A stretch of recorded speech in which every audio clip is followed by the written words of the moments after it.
What's good, YouTube? Welcome back to another reaction. Today we got, is meat really that bad for you? I'm hoping that I'm like not shocked in this video and like I'm really put off meat and stuff, because I'm kind of a big meat eater. But yeah, really looking forward to watching this video and seeing if meat is actually that bad for you. Even this pitch is making me hungry, man. Right, okay, is meat really that bad for you? Let's get it, man. Food is arguably the best thing about being alive. Yeah, no other bodily pleasure is enjoyed multiple times every day and never gets old.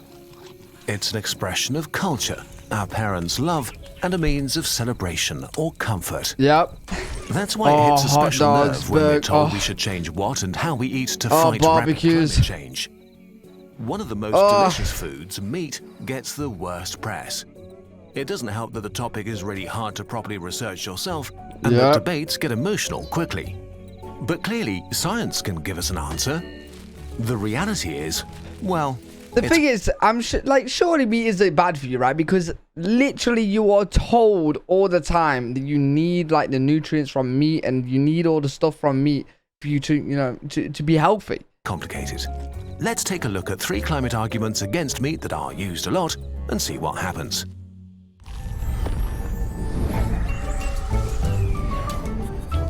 I'm pretty sure I've seen something about this where like a lot of meat has like does our diet really and stuff, play that bigger role I don't in know, something change? like that. Feeding billions of people is impossible without causing emissions. Even if someday we have zero carbon tractors, refrigerators and cookers running on renewable energy, and electric trucks to move our food, there are still unavoidable emissions. Yeah. Rice emits methane. We cut down forests to make room for pastures and crops. And we emit nitrous oxide when we use fertilizers and manure. Worldwide food production is responsible for about 26% of all human-made greenhouse gas emissions, which is unfortunate since food is not optional. While 26% doesn't sound... You know what? Like, imagine if food was optional. Now, I know that like food is like tasty and stuff, but imagine not having to pay for food. Like, you only go and have food when you actually want to taste like good things, you know what I mean? Because like everyone has those days where you just eat to eat, right? You're not really eating because it tastes nice. Like you've got some Asda branded fucking, you might not know what Asda is, but like some supermarket branded fish fingers that, you know, they're pre-cooked and shit, and they're horrible, right? They're 60p, 60 pennies, right? They taste like shit, right? We've all had those, unless you lived in good families. Well, I've definitely had them. I've been on a budget, but yeah, like they taste like crap. You know, they're kind of okay. You just eat them to eat, right? So imagine if you didn't have to do that, the amount of money you would save and shit. Oh my god, it'd be ridiculous. And that bad, it means that even if we extinguished all other sources of emissions today, the emissions from food alone would still use up our entire carbon budget by 2100. Huh? So no matter how we twist and turn it, food is a real driver of climate change. Still, emissions from different food items vary a lot. How do things look when we compare their footprints separately? Food's climate impact is most often based on life cycle assessments, an analysis that looks at all the emissions of a product throughout its existence, from production to transportation, packaging, use and waste management. I've never actually eaten a pumpkin. In the most detailed meta-analysis of life cycle assessments to date, beef emissions stand out at the top. Stop. On average, a kilogram of beef emits 71 kilograms of CO2 equivalents. Lamb is also high at 40 kilograms. Pork emits 12, and poultry 10 kilograms. Wait, why is such a massive difference? Plant-based foods. Potatoes, never for had example, emit around 150 times less than beef. The most important aspect of food isn't weight though, it's nutrient density.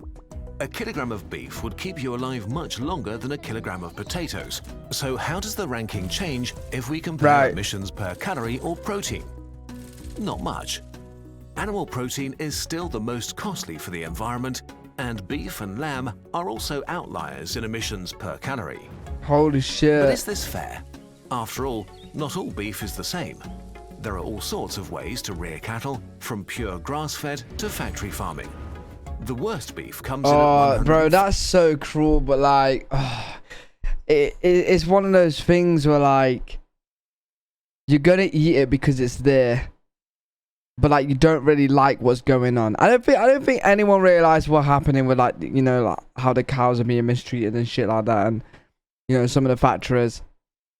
But like, 5 kilograms of what can you emissions per do? 100 Like, grams what of can you protein, actually The do? best at only 9, a 10-fold difference. In contrast, most other foods, especially plant-based, have a much narrower spectrum. Still, the best beef is worse than the worst plant. Okay, but this seems promising. Can we buy the right beef and lower our emissions? Maybe by buying locally produced beef to minimize our footprint? 2. Does buying Bro, like, honestly, like, watching this video, I'm not gonna lie, is fucking up my mind a little bit, right? Because I love fucking meat. I love chicken. Oh, I love it, right? I fucking, who doesn't, right? But like, when you're watching this and I'm actually seeing like the cows standing there, and I'm realizing I'm overthinking that, like, we actually breed these cows to kill these cows, living things, to eat them. Bruh, that's like, when you think about it like that, it's fucked. But like, I won't stop. Like, bro, like, does anyone else feel the same in the comment section? Like, you kind of like feel bad, but like, you know, you're not gonna stop because it feels like it's good. It tastes good, right? It tastes good. You know, you just stopping as an individual is not gonna have an effect at all on the world. You're gonna have some government fucking, you know, other meat fucking, you know, like the non-meat thing coming out. But yeah, like, it's fucked, man. It's actually local fucked. food actually matter? Let's stick with beef since it's such an outlier. By buying locally, you are trying to avoid emissions from transportation and packaging. But it turns out these only account for 0.5 to 2% of beef's total emissions. Well then. Actually, transport and packaging combined are only about 11% of all food emissions. Nearly all food transport emissions are produced over the last few miles, the regional travel on the road supplying the markets and shops in your area. International food transport happens mostly on freight ships, which are insanely efficient. For example, shipping 1 kilogram of avocados from South America to Europe generates about 0.3 kilograms of CO2 equivalents in transport emissions and around I've never 2.5 had an kilograms avocado, overall. ever. While 1 kilogram of beef from your local butcher will come in at 18 kilograms in CO2 equivalents at least. So even when shipped great distances, emissions from almost all plant-based foods cause lower emissions than locally produced animal products. Okay, so if transport doesn't play a big role, what causes the vast amounts of emissions from beef then? By far the largest share of beef emissions consists of methane released directly by the animals. Yeah. While CO2 hangs around for centuries, methane only stays in the atmosphere for decades. But in these short periods, it is very powerful. All in all, methane has already caused 23 to 40% of... Can't we just get like some massive fart catcher? So like, so over where we're like breeding the cows and stuff, we just have some fart catcher in this, you know, just above them in a building or whatever, and it just catches all their emissions. Human-made warming so far. There's controversy about how bad maybe this that's is an exactly, invention I can make and we and don't want become to a dive billionaire. in too deep here, but the way things stand, any kinds of extra emissions are not great. Still, all cows burp and fart. Bro, this is what I'm saying. Bro, this, oh my god, great, literally great minds thinking like, what the fuck? Degrees, what explains He's the got a fart spectrum of catcher. beef emissions? There are a couple of things. It makes a difference if the beef comes from a dairy herd or one dedicated to beef production. 44% of the world's beef comes from dairy cows, sharing its footprint with dairy products. Dairy cows tend to get higher quality feed, which makes them grow faster and emit less methane. Geography also plays a role because it determines which farming methods are possible. The worst factor by far is the destruction of forests for farmland. Not only does this release the CO2 that was bound in the flora, it sets free carbon that was stored in the soil. My mind just went elsewhere. Like, this video was playing out, I was just thinking about something when I seen like the cows and like the cages and stuff, right? Isn't there like a cow friendly kind of fucking meat produce way? Well, I forgot what it's called. But like, don't they let the cows live their life and then they kill them at the end? Because that would be so much better if we just did that with all. I know like you can't, because it's such a big industry and everyone on this planet eats, not everyone on this planet, but so many people eat meat, right? But like, there's a lot of cows. Can't you just like let them live their life and then just have like in a massive cycle. Just just killing them at the end of their lives. Oil and destroys its ability to store it Is in that the not future. possible? This aspect accounts for much of the range of emissions in beef. The worst emitters are farms burning down rainforest for farmland, especially in Brazil. There is a sinister truth hidden here. The more animals suffer, the better they are in terms of climate change because they are way more efficient. They use less land and their food is brought right to them, and so they grow faster and don't expend energy on things like walking. Wow. Cattle in a factory farm that never get to roam pastures can sometimes be less destructive for the climate than cattle grazing peacefully on a formerly lush piece of rainforest. Holy fuck. But isn't it a bit out of touch with reality to demonize cows so much? Some of the land these animals are grazing on isn't suitable for crops anyway. By grazing on pastures, they can turn things we can't digest into food. Isn't farming animals just a smart way to make the best use of unused resources? 3. Don't cows mainly use land that we can't use for agriculture or other things? About half of the world's ice and desert-free land is used for agriculture, an area the size of the entire Americas plus China. Half of all agriculturally used land is dedicated to animals. Most of it is grassland, 65% of which cannot be converted to cropland. So pasturing animals is actually a very efficient way to use those areas since we can't grow human food there anyway. Interesting. There are a couple of catches here though.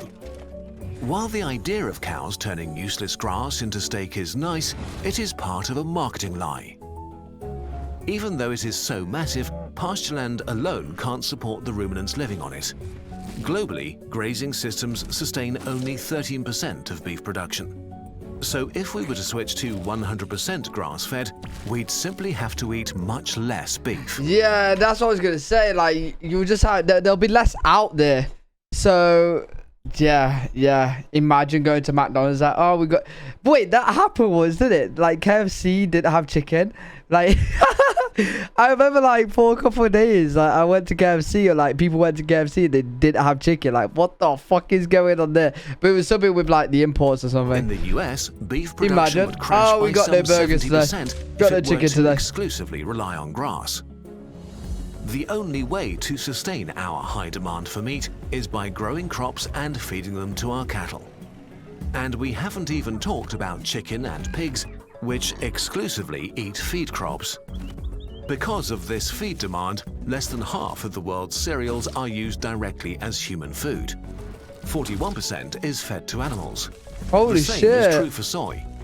There's a lot of talk about Amazon deforestation for soy production, which makes us think of soy milk and tofu.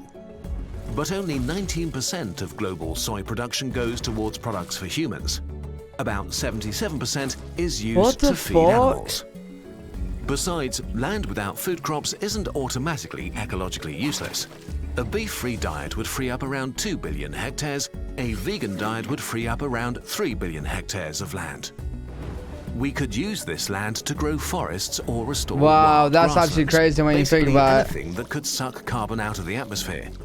If we spared 3 billion hectares of land, it could remove about 8 billion tons of CO2. Yeah, but the thing is, you are never making the planet vegan or just not eating meat. That's not happening.